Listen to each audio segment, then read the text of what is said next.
क्या पाकिस्तान में कोई बाहरी निवेश करेगा तो खून के आंसू रोएगा? क्या बलूचों ने ठाना है पाकिस्तान को खुद से अलग कराना है?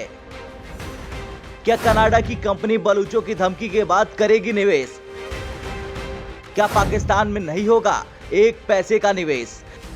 कंगाली में आटा गिला, ये कहावत तो आप सबने सुनी होगी, लेकिन ये कहावत पाकिस्तान पर एक मर्तबा, दो मर्तबा नहीं बल्कि हजारों मर्तबा फिट बैठती है। क्योंकि एक तो पाकिस्तान भारत से पंगे लेकर पहले ही धक्के पे धक्के खा रहा और दूसरी तरफ पाकिस्तान में विदेशी निवेशकों को कठिन समय का सामना करना पड़ा। वजह है बलूच अलगाववादी। कैसे?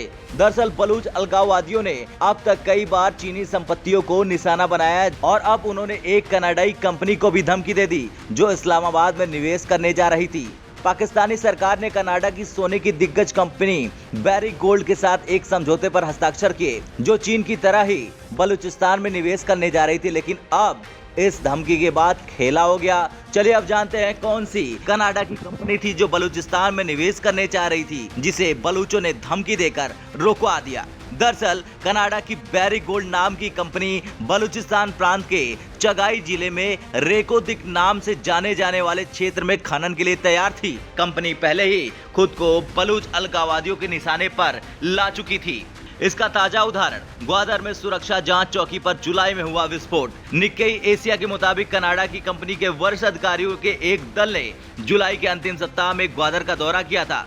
इस दौरे की उसी रात एक सुरक्षा चौकी पर भीषण विस्फोट हुआ था। हालांकि बलूच विद्रोहियों द्वारा किया गया विस्फोट कम तीव्रता वाला था। निक्केई एशिया की रिपोर्ट की माने तो कानूनी विवाद और वर्षों की अदालत के बाहर बातचीत के बाद बैरिक और पाकिस्तानी सरकार मार्च में आगे बढ़ने के लिए एक समझौते पर पहुंचे। BRAS नाम 4 बलूच विद्रोही समूहों के संगठन ने कंपनी को या तो बलूच के खनिज संसाधनों से दूर रहने या घातक हमले के लिए तैयार रहने की चेतावनी दी।